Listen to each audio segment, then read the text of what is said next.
Hi everybody, Phil here with Sarros Landscaping, and we're about 10, 11 days actually into this project.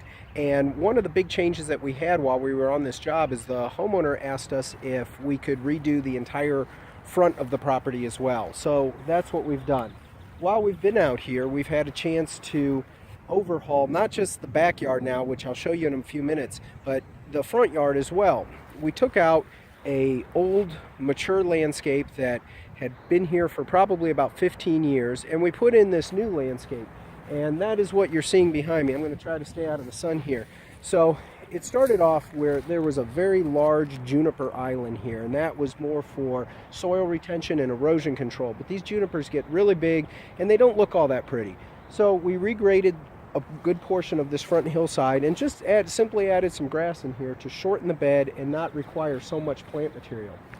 Behind me, this just looks like a tall tree right now, but in a few more weeks this is going to start to bud and bloom. And this is a Kwanzan cherry tree, which is going to get giant pink blooms and look amazing in this area. And in about 2 years, this is going to be a very prominent specimen tree in this area.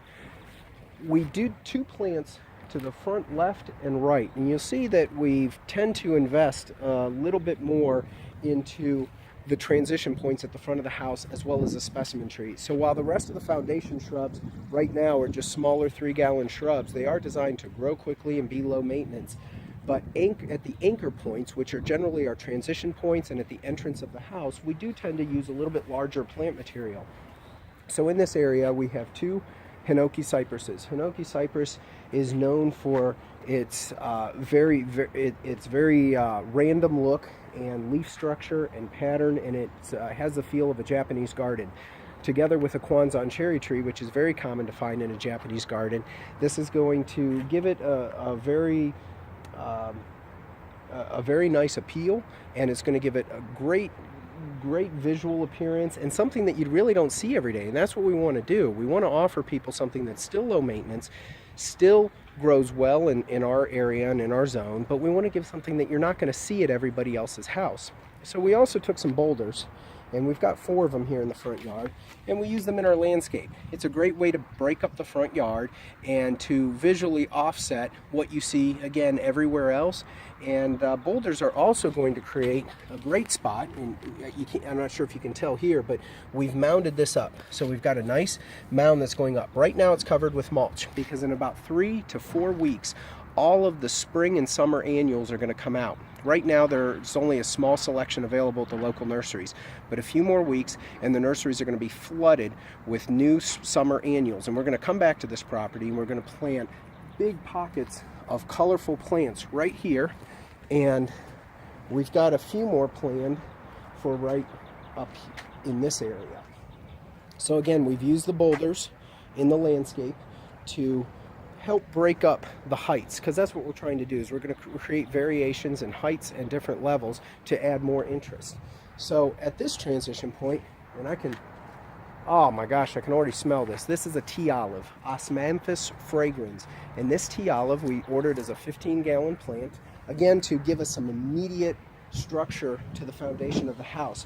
And this is, as the Latin name implies, fragrans. It's a very, very fragrant plant, has a great smell, and looks great in the landscape as well. As we come over here, another specimen plant that we've put in that's now just starting to bud out is this Japanese maple. A week ago when we installed this Japanese maple, it didn't even have foliage on it. So it's already starting to come out. It looks very happy in its new home, and we're excited to see it grow and get bigger. We've anchored the corner of the house with another Hinoki cypress. This is a little bit smaller variety. We don't want to take away from the 2 large ones that we put in. And right here we've created these islands. And this island, another boulder, goes at the corner.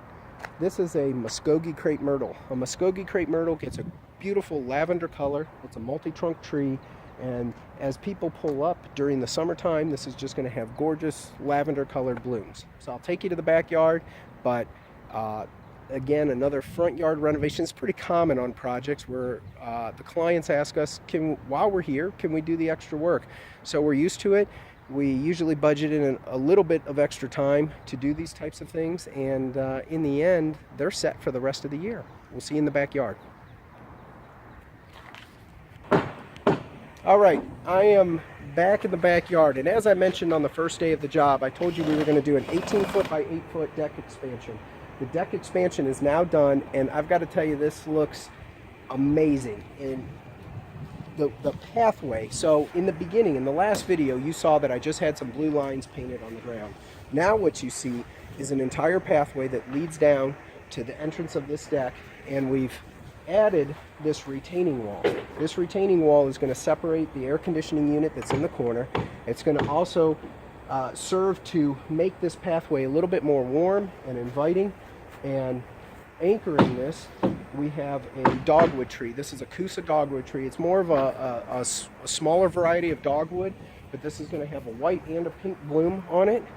And right as we come off the driveway, we have a Tuscarora crepe myrtle. Now this crepe myrtle tree is going to get large, deep fuchsia colored blooms on it. So again, in the summertime, as people are pulling up the driveway, they're going to first see that Muskogee crepe myrtle with the lavender blooms, and then this Tuscarora crepe myrtle with the fuchsia blooms. In the back, this is one of the most exciting parts of it, is a week ago when this tree went in, it had no foliage on it. This is a redbud tree. Redbuds are one of the first trees to bloom in the springtime, and they get this really beautiful purple bloom on it, and I'm excited to see that it's already happy in its new home. So behind me we have the new backyard. This was nothing but rocks and dirt when we got started. It had poor drainage on it. We've corrected the drainage through a series of surface drain basins. We have 3 of them on the property. We've extended all the gutters and downspouts to this back natural area behind me. And there you can see our beautiful deck addition, and how we've turned the stairs 90 degrees to land on what is by far the centerpiece of the backyard, is this new patio as well. So they've got a brand new stone patio. They have new stone retaining wall back here, which you can see behind me. So we've taken the same flagstone that we've used, and there is a little bit of sawdust on here, so we still have to clean this area up. We've taken the same flagstone, set it vertically on the wall and underneath the deck for drainage purposes, and since this isn't an area that's going to get used a whole lot, we've just put some decorative Tennessee river stone pebbles and right in the center there is another surface drain basin to capture any surface water runoff that might come from this driveway and from this hillside. So the last step of this project that I'll share with you probably later in the week is going to be an underdeck system. There's going to be a dry below underdeck system with a ceiling fan and light fixtures built into that, and that is going to be so that the homeowners, the homeowners here can enjoy this area, rain or shine. So this yard is set for many years to come for lots and lots of enjoyment. Thanks again, and we'll see you soon.